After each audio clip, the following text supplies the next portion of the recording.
What's going on? Right now I'll be sharing with you guys some calf training tips for people who have very small gyms or very limited gyms, garage gyms.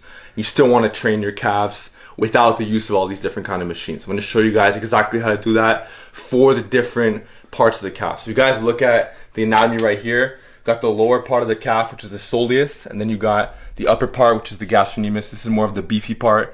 The soleus is trained more from the bent leg movements, and the gastrocs trained more with the straight leg movements. So I'm going to show you guys one of each. I'll show you the programming standpoint, rep ranges, all that kind of good stuff. So we're just going to get right into it. Okay, so the first lift I'm going to show you guys is for training the gastrocnemius. This is really the beefy part of the upper calf, and you do this by doing more of the straight leg standing exercises. So if you have like a garage gym, whatever the case is, you don't have access to much equipment, even if you're in a regular gym, you have no access to this piece of equipment, you could simply do it yourself. So all you're gonna need is a safety bar and a power rack. And you could have like a cinder block, some kind of block. You could probably do a plate, but some kind of block is more preferable so you can actually get the full stretch of the calf. And we're doing this in a Hatfield style. If you guys haven't seen my Hatfield video, check it out right here, because we're trying to take the stability out of the exercise. We're not trying to make this some kind of balance circus act. We're trying to train the calves to a full range of motion. We could do this bilaterally or unilaterally, and this is the exercise to do it. And also the loading potential is high, and with the Hatfield it's just more stable. You're not moving around as much, you're really isolating the calf. So as you see right here, you got the safety bar. I'm gonna go under it right here, put myself in this block. So if I were to do this without holding on to anything, it could still be done, but I'd rather hold on to the rack. You just hold on to the handles, whatever. And from here, a lot of people don't go high enough or low enough on the calf raises, but if you really want to get full range of motion, you should go a lot higher. So check this out. I'm gonna get a full stretch without touching the ground. I want to keep constant tension. And then from here, I'm gonna come all the way up, squeeze, I'll do a couple reps. And ideally we want paused reps on these as well. So pause bottom, pause top. None of this bouncing. So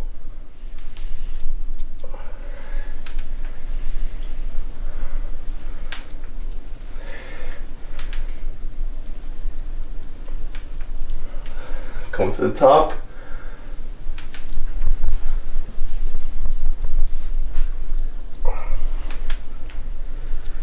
Feel a great contraction, a great stretch at the bottom. Really push your toes into that cinder block. Squeeze the calf at the top.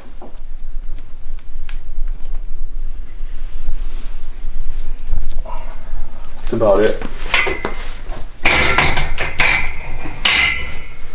So since the range of motion is very small on calf work, or let's say you're doing like some wrist curls, I like higher reps. So I like 5x20 on these to shoot for that 100 rep total. Okay, so now I'm going to show you some stuff for the soleus muscle, which is the lower part of the calf. And this is less beefy, but still, if you want full development of the calves, be a fool to not do this. So you see some people use an alternative where they use dumbbells and they'll just put it on their lap. But the thing with dumbbells, it gets a little bit more unstable. So we're trying to take the stability, the stabilizers out of it. Stabilizer for a different exercise altogether when you want to focus more on stability. But if we're talking about straight, just building the calves from point A to point B, that's why I like the easy bar. So you take an easy bar as opposed to dumbbells. You don't have to put it on your knee, but put it pretty close. You can put your hands around right here. Just hold on to it.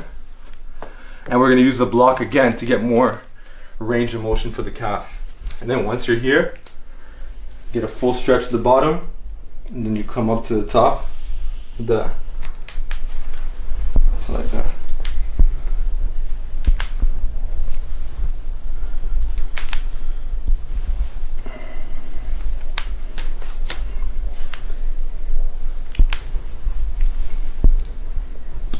Great way to isolate the calves. This could also be done in a unilateral style as well. More so for the standing calf raise. This could be done unilateral as well. Super high reps, get 5 sets of 20, progressive overload. Okay, so we just went over the gastrocnemius stuff along with the soleus, but what if someone has access to literally no weights at all? What if you only have something like a block or like a book and you want to train your calves and things are very tight financially? You could still find a way to get it done. Take a book, take like a cinder block. This costs like under $5. put something heavy on the cinder block so that way it won't move around. Hold on to the wall like so, and you could still do your single leg calf raises. Just make sure the block is stable enough. Go full range of motion, and with this you won't even need a lot of weight. You have some people who will be fine, like myself. I'm fine just doing my body weight on a single leg calf raise. I don't need to hold on to dumbbells.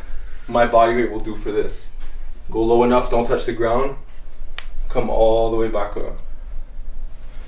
So those are just a couple of tips on calf training for people who don't have access to certain pieces of equipment for training their calves, along with the third tip, which is for people who have no equipment access whatsoever but they still want to get it done. So hope you guys got some value out of today's episode, and I'll see you guys next time.